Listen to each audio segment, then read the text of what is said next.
course, is the summer, and gradually the floodwaters have subsided, the mud has hardened, and now the Ukrainian forces are able to make their way across. And there's been widespread reports of several landings of Ukrainians on that eastern flank of the Dnipro. Now, my understanding so far is that those landings don't yet constitute a beachhead. It's not enough to launch a wave of offensive.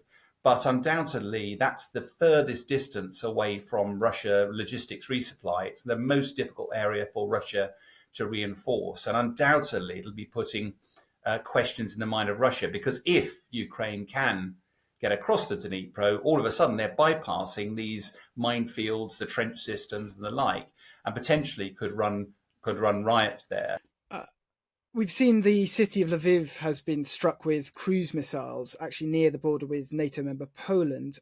Ukraine is accusing Russia of targeting civilian targets here and civilians. Is there actually any strategic target that Russia could realistically point to within Lviv? There are always military targets in any city. I think when you look at the Russian success so far in hitting military targets, it's been pretty poor. They have been pretty reckless in their targeting. Now, whether that's deliberate, i.e. they're deliberately targeting civilians, or whether or not the Ukrainians have been increasingly successful at shooting down the Russian missiles. And of course, that might shoot the missile down, but it's still going to have an explosive warhead in it. And it therefore won't fall where it was intended to fall. It will fall somewhere in the city and cause a great deal of devastation. So we've always got to be a little bit careful about the damage that's caused. What's most interesting, I think, is that in principle, what Russia's been doing is targeting the cities and trying to intimidate the Ukrainian population into potentially, running out of interest in the war, putting pressure on President Zelensky. Unfortunately, history suggests that quite the opposite occurs when you do this. The most obvious example is when London was suffering the Blitz. I talked to a lot of veterans around in my time in terms of supporting a charity called the Royal Air Force Association. And they just said, all of them just felt that actually it just hardened their resolve against Nazi Germany. And therefore, it's very difficult to see why President Putin is doing this, apart from the fact, if you're running out of options on the front line, then you just start throwing missiles around willy-nilly, doing whatever you can to try to stop or beat Ukraine into submission. But it looks unlikely that these attacks are going to help achieve that aim. And we've heard over the weekend, if we come on to the counteroffensive for a minute, Ukrainian troops might have managed to cross the Dnipro after floodwaters from the Kakhovka Dam dried up. Where do you think this sort of leaves Ukraine's counteroffensive? Yeah, the counteroffensives are a complex beast. The main focus for Ukraine, I mean, let's face it, the war has sort of shifted into three distinct zones. And up to the north and east, around the Donbass, if you look at right in the north to the east of Kharkiv, the Russians are actually on the front foot. They are taking ground in the Donbass. Around Bakhmut, which is near the south of Donbass, the Ukrainians were trying to make headway to encircle Bakhmut, but have been stopped by Russian reinforcements. And all of that tends to imply that the Russians are very keen to secure the Donbass. That appears to be a main effort for them.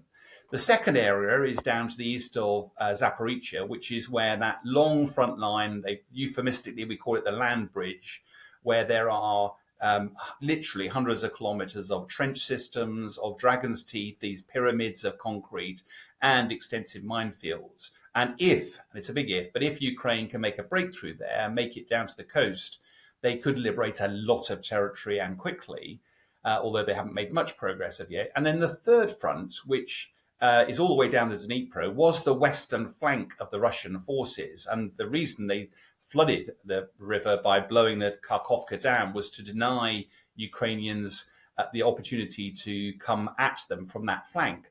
But of course, it's the summer, and gradually the floodwaters have subsided, the mud has hardened, and now the Ukrainian forces are able to make their way across. And there's been widespread reports of several landings of Ukrainians on that eastern flank of the Dnipro. Now, my understanding so far is that those landings don't yet constitute a beachhead. It's not enough to launch a wave of offensive.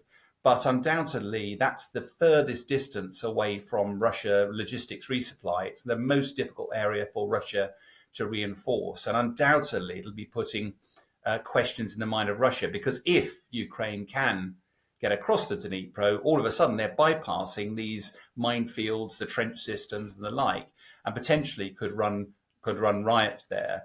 But as ever with these things, this spring offensive has been going for 9 weeks now. And I think also, just to cover it off, there is an element of expectation in the West. If you remember in September, I think it was last year, when to the east of Kharkiv, up to the north, the Ukrainians mounted a very lightning quick counteroffensive, took 12,000 square kilometers in a matter of days. And it was almost like the expectation was that they'd be doing the same in the south. The difference is they had to wait for Western weapons, had to get training done, had to get training on the tanks, all of which provided time for Russia to build some pretty impressive defensive systems. And therefore, whilst the Ukrainians are grinding them down, the metrics of success for Ukraine is not the number of Russian tanks destroyed. It's not the number of shells fired. It's bluntly kilometers of land reclaimed and liberated. And to date, they haven't done much of that. So we've also seen increasing attacks across the Black Sea. Today, Russia released dramatic footage of its forces boarding a cargo ship that we'd earlier heard about being fired warning shots at. Is targeting these largely foreign-flagged civilian ships somewhat of an escalation in this war? It is. The danger is it's a bit of a sideshow, but let's look at why Russia's doing it. They were targeting the Black Sea to stop Ukraine exporting grain ever since Russia pulled out of the grain deal. And that is illegal. It's against the international law. It's against the Geneva Convention to weaponize grain. And all of this is just part of the ongoing campaign for Russia to target civilian ships that can make their way up, hugging the coastline to the west to keep away from Russian warships, go up to the Danube River and potentially therefore use the ports of Ismail and Rain, which are very close to the Romanian border, NATO. But of course, Russia's been targeting those as well. So the real question here is why? Why is Russia doing this? Now, the easy answer is by driving down Ukraine's export of grain. It removes revenue from Ukraine, and therefore undermines their ability to fight the war. A byproduct of that is that Russia is the biggest exporter of grain in the world, and therefore it reduces supply, increases demand, prices go up, so Russia gets more money for its grain. But actually, none of that really washes. Why would President Putin do something so blatantly that would alienate African nations? Because for you and I, the grain issue raises the price of bread by a few pennies, and I'd probably defy you to know how much a loaf of bread was anyway. You won't see much of a difference. What actually makes the difference is African nations that are poverty struck and that actually either can't get hold of grain or it's too expensive. And those African nations were the ones that Russia was using. They were supporting him in the United Nations Security Council, and he's alienating those, particularly at the most recent Russia-Africa conference, where Putin would have expected to host 43 African nations. Only 17 turned up. So you have to work behind the scenes, quite what President Putin is doing here. There's lots of ideas about what he's trying to achieve, but it's probably not the headlines. It's probably not just about weaponizing grain. And there's also been an attack over the weekend on the Kirch Bridge connecting Crimea to the Russian mainland. The bridge was something of a personal project of Putin's back in 2014, but it now plays a pretty significant logistical role for this invasion, doesn't it? It does, absolutely, because ever since Crimea was annexed in 2014, President Putin realized that the only way to resupply, because obviously he wasn't going to be able to go through Ukraine, was via the port of Sevastopol. And that required shipping links, and he really wants to open a road link. So as a personal project, he commissioned this longest bridge in Europe. I think it's about 18 miles. He managed to use one of his companies to build the bridge. and it was built in record time, and he drove his own car over it as an opening ceremony. Now, no surprises really that Ukraine never gave permission for the bridge to be built. They see it as a legitimate target. And at the moment, for resupply for Russia for its forces in Ukraine, it either has to do them by land through Russian-occupied Ukrainian territory. That's really dangerous. Or Russia uses the sea and goes via Sevastopol. And you'll note that Ukraine targeted 2 Black Sea Fleet vessels, which, despite Russian denials, there were 2 ships listing heavily being dragged into port. The evidence was there. And the third way of getting logistics in is via road, and therefore via the Kirch road bridge, and then north into Crimea, out of Crimea into Ukraine. So it's no great surprise that back in October last year, Ukraine, well, we assume it's Ukraine, there was a massive explosion on the bridge that took it out of action for several months. In July this year, Ukrainians appeared to take out part of the road element of the bridge, although part of it's still open, and therefore renewed attacks now, all of which are trying to disrupt logistics support for Russian forces, particularly those in the west of occupied Ukraine. And this is all part of Ukraine's effort to make life more and more difficult for Russia to sustain their forces in that position. And with these attacks on the bridge, are we starting to see Crimea being more and more dragged into this conflict? Well, Crimea has initially, I think it was just a bit of land that Russia had taken in 2014 and was part of the shopping list for President Zelensky that he wanted to liberate. He wants to liberate all of Ukrainian lands from any Russian soldiers. But it's actually taken a bit more importance than that, one of which is, as we've just discussed, logistically, it's a vital supply line for Russian forces. But it's also interesting because the wealthy Muscovites and the wealthy of Russia used to go down to Crimea and use their beaches for holidays, because Russia, despite its vast size, doesn't actually have warm water ports. Sevastopol, that's why over the hundreds of years, Peter the Great fought to secure that port, and why Russia is so keen to maintain it. But it's also holidaymakers, and Russia has still been trying to encourage holidaymakers to go. But of course, they've seen explosions, they've seen the bridge dented, and all of a sudden, it's therefore a very interesting way that the truth about what's happening with Putin's special military operation is starting to percolate into the Russian population, because Russia's controlling the media.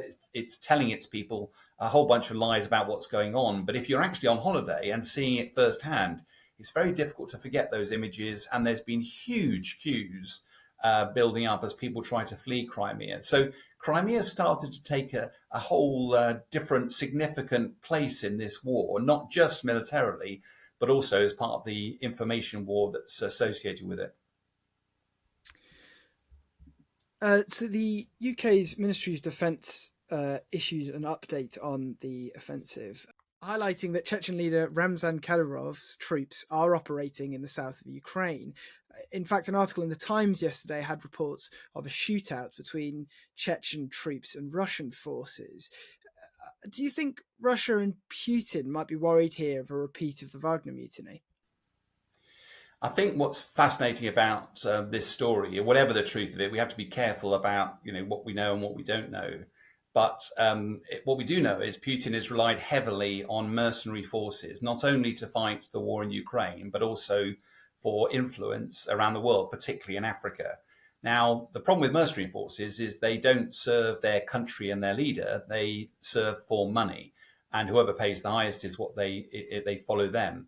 Now, after Prigozhin's abortive coup, about 2 months ago, the march on Moscow, President Putin would suddenly have been slightly paranoid about the size of any of the mercenary groups. So on one side, he needs the mercenaries. They've delivered about the only military success by taking Bakhmut that Russia's had in the last year. But he also recognizes the larger they are, the more of a domestic threat they are. So all of a sudden, he has tried to ostracize Yevgeny Prigozhin. He's tried to assimilate some of the Wagner group. He's exiled some of them and put the rest out to Africa. But he still needs those mercenary forces. So he's actually gone and tried to use other nations, such as the Chechens and others. The problem is that when he controlled the groups, Evgeny Prigozhin was an oligarch, he was an old friend of Putin, therefore he had control. You don't have that same element of control with some of these other mercenary groups, and they can be particularly difficult. They can be particularly enigmatic and fiery, and it wouldn't be a surprise at all if the Russian formal soldiers and these groups sometimes came to blows. And it just shows that Russia is struggling a little bit because it should be using its own military. But actually, it's increasingly reliant on a bunch of renegades, not all of which are prepared to, their intents are aligned with President Putin's. Meanwhile, in the UK, 3 Bulgarian men in Britain have been arrested and charged, suspected of spying for Russia. Will Putin be increasing espionage in the UK, do you think, as part of this invasion? Or are these kind of operations by Russia a kind of modus operandi in a way? In a way, I saw the news as well, but you have to put in context, this was back in February that this actually happened. This is nothing particularly new. Spying is something that's been happening around the world for generations, hundreds of years. It's nothing new in that. And Russia spies on all of the countries in the world, and I have no doubt the same happens for the West looking at our potential enemies. This is not a significant seizure of spies. I think it jumps to the attention of the media because of the conflict in Ukraine. They seem pretty low order. And inevitably, Russia will be interested to know how it can undermine the West's support of Ukraine in this war, and therefore will be looking to secure all information that it can to try to capitalize on the situation. But on headlines, it's very difficult to see these 3 people who look fairly low order. They're not exactly the seat of power anywhere in the British government. They seem fairly low order. It doesn't seem to me to be anything out of the ordinary that we should be concerned about.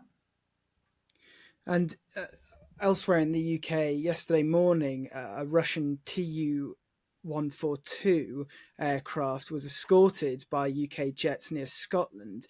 These sort of incidents actually have quite a long history, don't they? But have Russia's objectives with these aircraft changed with the war in Ukraine? Well, the only person who can really answer that is President Putin. What I can say is that as a former fighter pilot myself, the Royal Air Force, the British government, maintains a 24/7 coverage of the UK. It's called Quick Reaction Alert. There are aircraft, crews, armament, personnel, engineers on standby all day, every day, Christmas Day, all hours of the day, and at very short notice, they are launched, go supersonic up to intercept aircraft. Now, these 2 Russian bombers, they were maritime patrol aircraft, were in international airspace. There was no suggestion they were threatening the UK, but they routinely fly around without talking to anybody. Therefore, they present a threat to other traffic. They also, every aircraft that flies carries electronic identification, friend or foe. It's called IFF, identified friend or foe, and they don't turn that on. As a result, part of the mission for the Royal Air Force and nations around the world around their airspace is to quickly get up, intercept the aircraft, track them to make sure that air traffic control knows where they are and provide safety and security. But also our fighter aircraft are bristling with air-to-air missiles and gun, and therefore can easily address any threat. Those big lumbering aircraft would be no issue for a fighter jet. And the fighter jets has ejection seats; those do not. So it's worth their weight. It's almost certainly they are not there to cause trouble because they will pay for that swiftly with their lives. In terms of how often these happen, they happen more regular than we probably hear about. Ministers don't normally talk about them very often. I think because we've had typhoons operating out in Estonia recently, intercepting aircraft, and they're just making clear that we have a very professional Royal Air Force that are very good at their job, that are there 24/7 protecting our country. And this was simply another example of them being launched to shadow an aircraft and make sure it's seen on its way. The Ministry of Defence actually released a picture of this intercept that, funnily enough, brought striking similarity to a picture of another intercept, this one actually being in the 1960s. The only change being that the British jet was a far more modern aircraft. What sort of capability and perhaps threats do these Russian bombers actually pose? And the honest answer is not very much. I mean, bear in mind that some of the reason that Russia is doing this is to probe and test the UK's air defences. They know that with the war in Ukraine, most Western nations are having to supply and support that with weapons and capability from their own arsenals. So understandably, Russia's just testing and probing to see if everything's up to date. I think the big difference from yesteryear, when the time you're relating to, we used to have Lightning aircraft that would go up and intercept the Russian bombers. Now, these Lightnings, if you left them on full reheat, they run out of fuel in 7 minutes.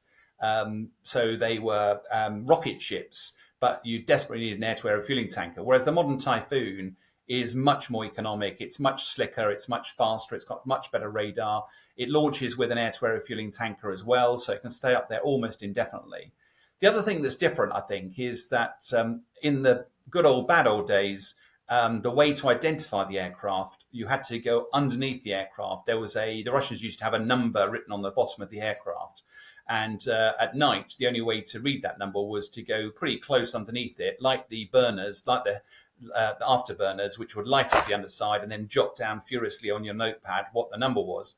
The trouble is, as soon as the Russian aircraft saw a light underneath, they would gently push on the control column and try to push down. So there was a horribly dangerous game of cat and mouse. Whereas these days, with modern cameras, modern technology, it's much simpler now to identify which the aircraft is. You don't have to get underneath it. You don't have to put any risk to Royal Air Force aircraft. And the aircraft today are significantly more capable, not only at looking at the aircraft, but also listening to it, not only through radio, but also the electronic signals that are coming out from that aircraft. So we learn a lot about the Russian tactics and capability when we do these intercepts.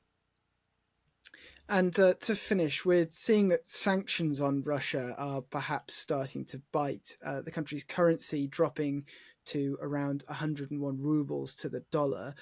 What sort of strategic impact can these sanctions and economic problems have for Putin?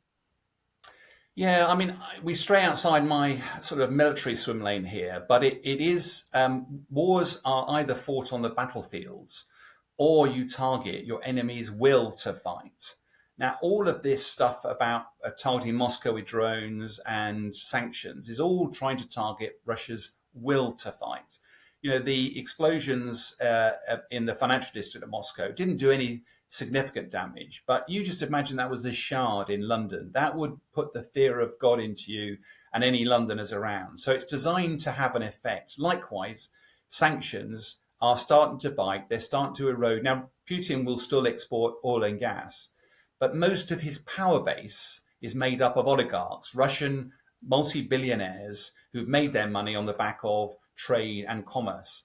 They're now watching that trade and commerce go downhill. They're watching their money being eroded, their ability to earn, and they're also supporting a leader who is sanctioned by the International Criminal Court. All of that starting to put pressure on President Putin. And I think we are seeing that not only with the ruble, we're also seeing it with reports that some of the civil airliners are now flying without brakes because they've run out of spares for the brakes. The West will not provide them. And so they're now relying purely on reverse thrust rather than brakes, which is, as a pilot, is incredibly alarming. And there are a whole host of things that at the start of the war, Muscovites couldn't get a Coke and a Big Mac. But apart from that, nothing changed. Now there's a lot changing for Muscovites, all of which is putting pressure on Putin. And I think if you couple that with Prigozin's abortive march, Prigozhin managed to walk through a military headquarters without a shot being fired. He allegedly walked through a city and was applauded and clapped as he headed off towards Moscow. All of that must be deeply concerning for Putin, all of which is designed to put pressure on him to find a way out and potentially bring this war to a close.